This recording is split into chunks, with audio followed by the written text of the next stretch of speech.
I really like to use samples in one-shots to create my music, but I also usually put a lot of effort into not just using them exactly the way they come out of my library. So in this video, I want to share 5 techniques and approaches which I used with samples in my new track Rave Rejoice, which you can now find exclusively on VOLUMO.com.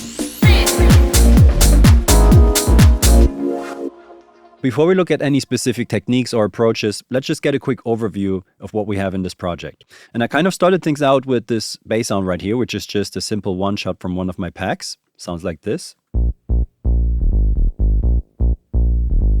Kind of a cool sound, but I wanted to turn it into something else, so I experimented a bit and ended up with this.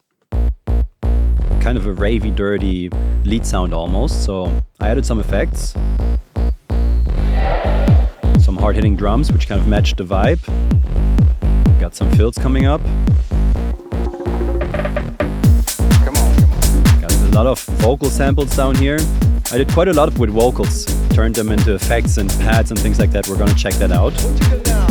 And then over here, we have a lot of different types of chord samples, which I kind of combined to many things. So let's check that out. Move it, darling. Okay. Chord 1 coming in. And then as you can see, there are different parts with different chords, so...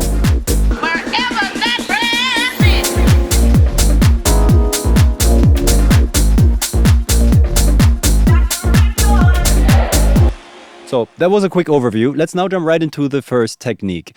And I really like to work with chord samples and chord stabs and things like that. But they are, of course, a bit limited in certain ways. So I can make them shorter very easily, but if I want to make a chord longer, there's no MIDI that I can just extend. I have to loop them up or warp them or find a solution, basically. And in the case of this sample, if you listen to it by itself, it just ends like this, and I didn't really like that. Like, even if we bring in the drums for some context. So my tip number 1 is it's nice to extend samples and sounds with echoes, for example. So I have this echo effect over here. And one of the cool things you can do on some delay and echo units, some ducking.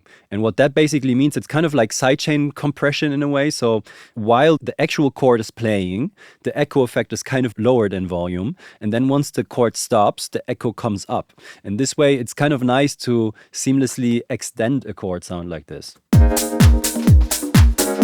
If I turn off the ducking, maybe in solo so it becomes more obvious.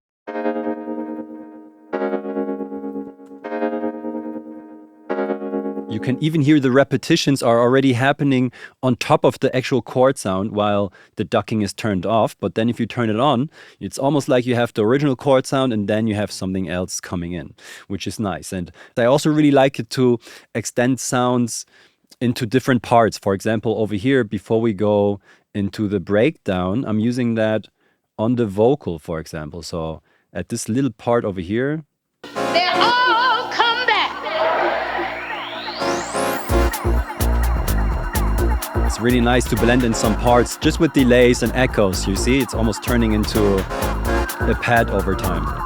I used some sends and stuff like that with a lot of feedback. As you can tell, it's still going. So let's click somewhere else in the project so it ends. Nice. So that was tip number 1. Tip number 2 also has something to do with the limits that come with using chord samples. As I said, you know, if you have some MIDI or some MIDI chords, you can create inversions, you can switch things up over time. With a chord sample, you're kind of stuck to a specific sound. So what I often like to do is use several different ones and combine them for different parts. So as you heard in the preview, we're kind of starting out with this chord sound. But then later here in the breakdown, I'm just skipping through it, we kind of have a switch from one chord to another. There's a voice that say, come to me, and soon, brothers, wherever that breath is. So my tip is kind of, since chord samples are limited, why not combine different ones for different parts? So I'm skipping from this chord to the one that you just heard. Then we're kind of skipping back for something like a bridge.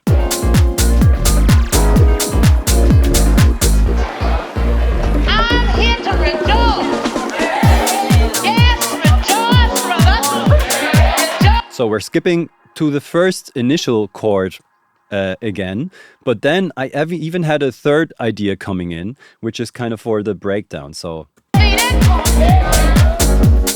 build up. Child of God here that can be defeated. Yeah.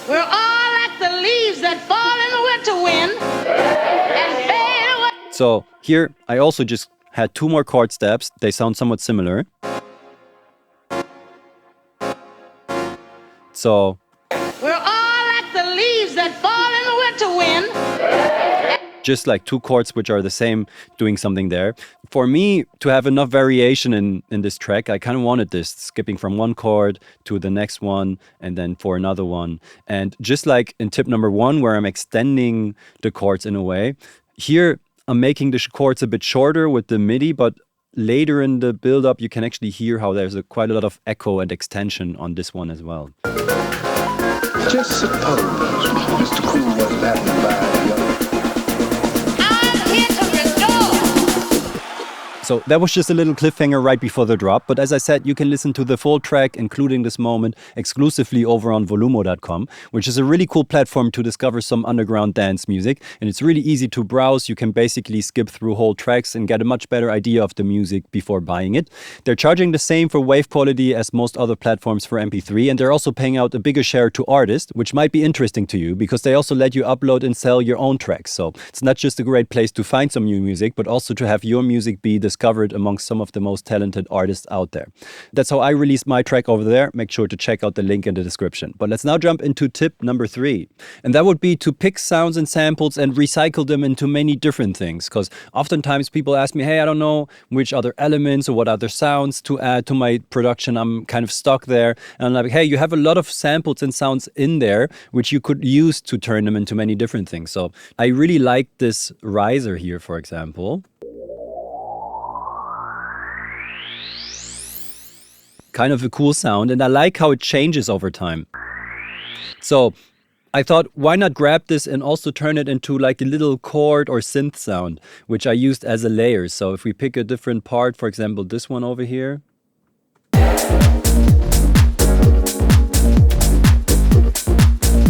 This sound is just the same effect sound which I just showed you. So this is playing pretty much throughout, but it's a little bit quiet, so it kind of just blends in with the rest of the chords. That's in the build-up. This is over here. It's always there like a little bit in the background, right? So that's something that I did. But then, of course, I also did it with some other elements, like vocals, for example. I like to create some atmosphere or pad sounds or things like that. So, for example, up here in the vocal sections, this one. So this sound right here. You can hear I have some echo and stuff on there, but I kind of created this pad.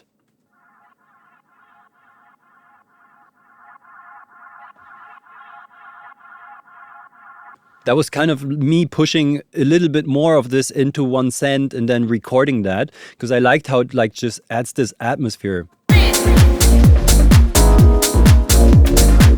It's very subtle, but you kind of hear there like a string or a pad. It's kind of sitting in the back and you cannot really tell that it comes from the vocal, but let's listen here.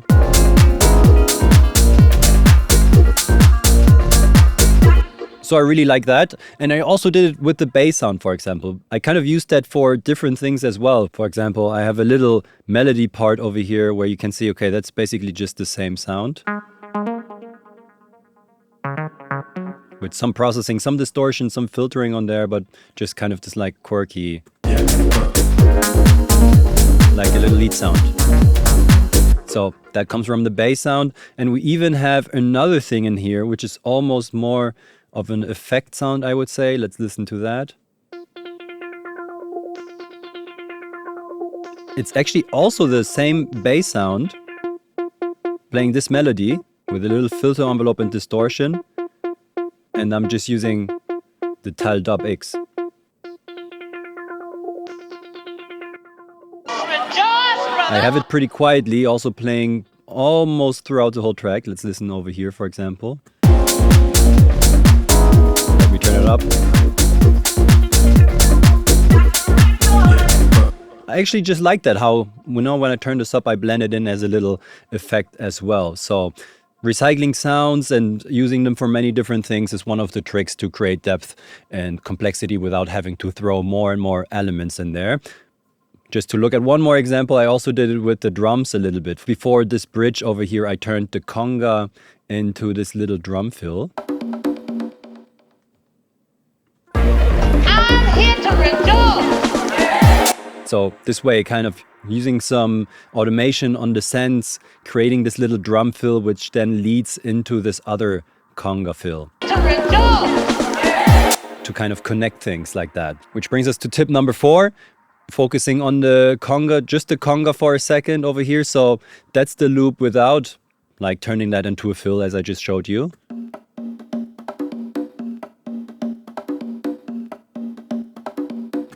And it actually sounds like this, the original sample. Let's find that in the browser.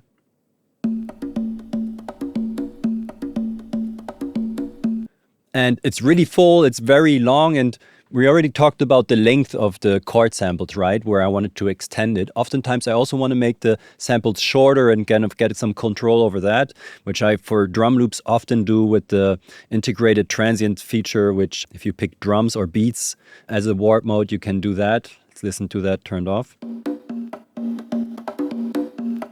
Without the gate. You can really hear the reverb, but if we bring this back into 70, you can tell it gets much shorter, right? And I wanted to enhance that even with a gate. Like this, it sounds a bit chopped, but in context. They were kind of meant to be a bit subtle. Listen to the original sample.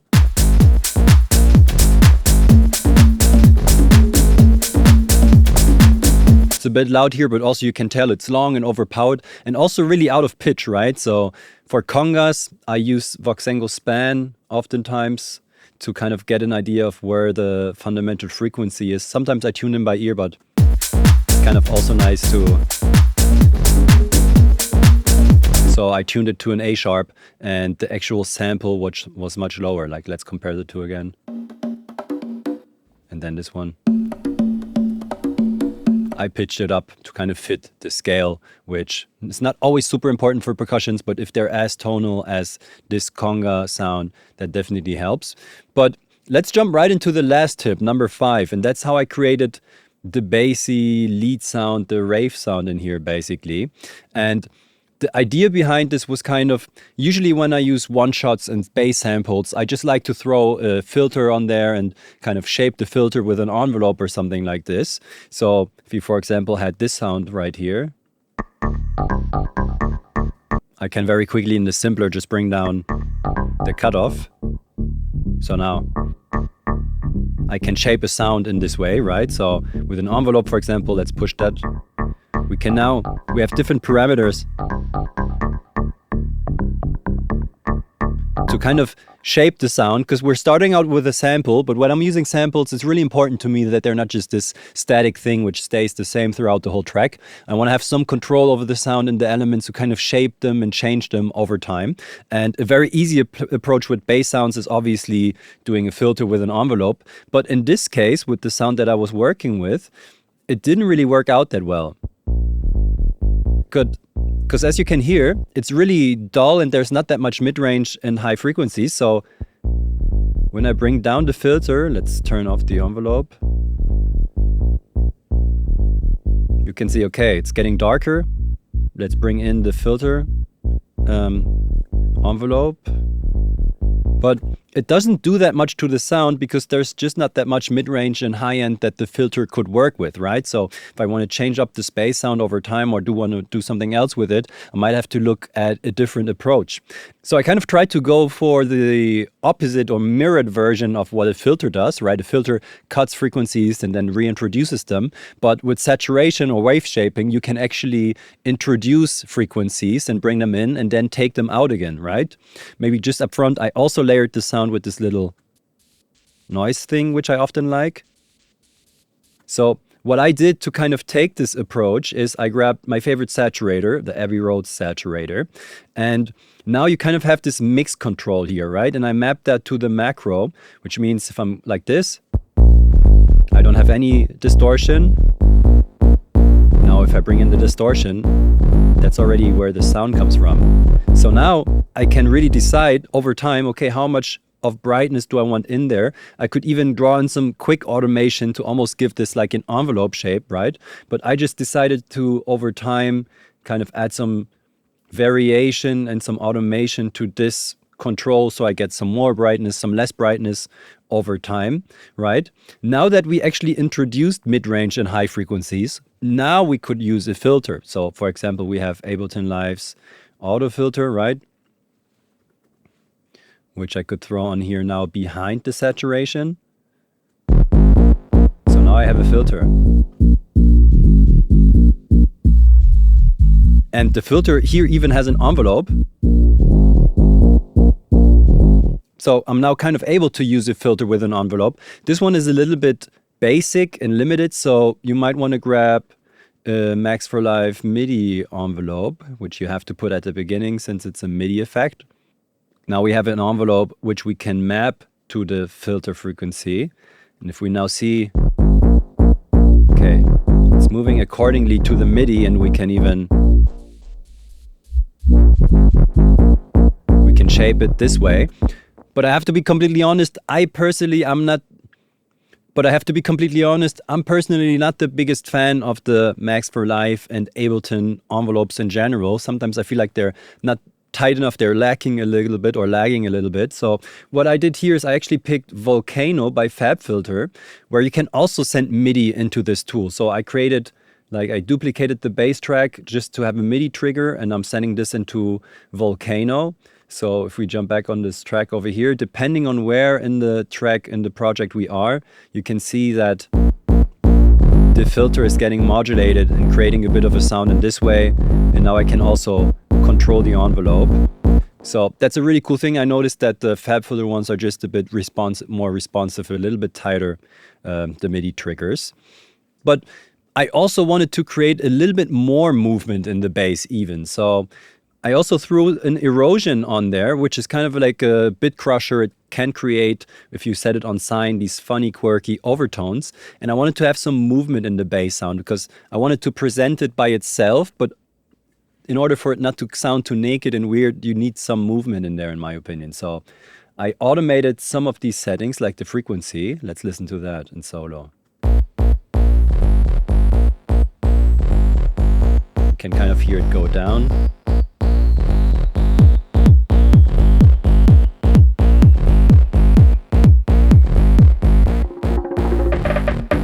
So kind of has this movement, right?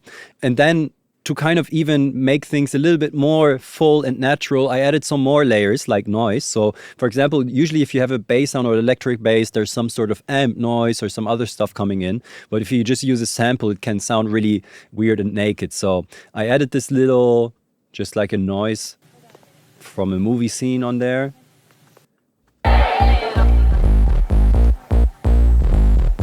You can hear it kind of dirties it up. And then also, to go back to one of the earlier tips, I extended the vocal a little bit so it loops over the part where just the bass is playing. So let's listen to that. I'm here to rejoice.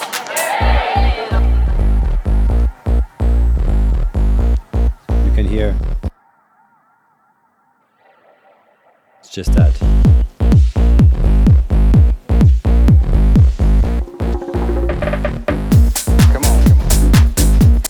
So yeah, that was tip number 5. I hope you found some of these helpful, and I hope they help you to finish up some music. As I said, if you want to release your music, a great place to do that is volumo.com. I'm really happy to partner up with them again for this video. They were so kind to sponsor it, so make sure to check out the link in the description. Besides that, I'm looking forward to see you in the next video. Ciao.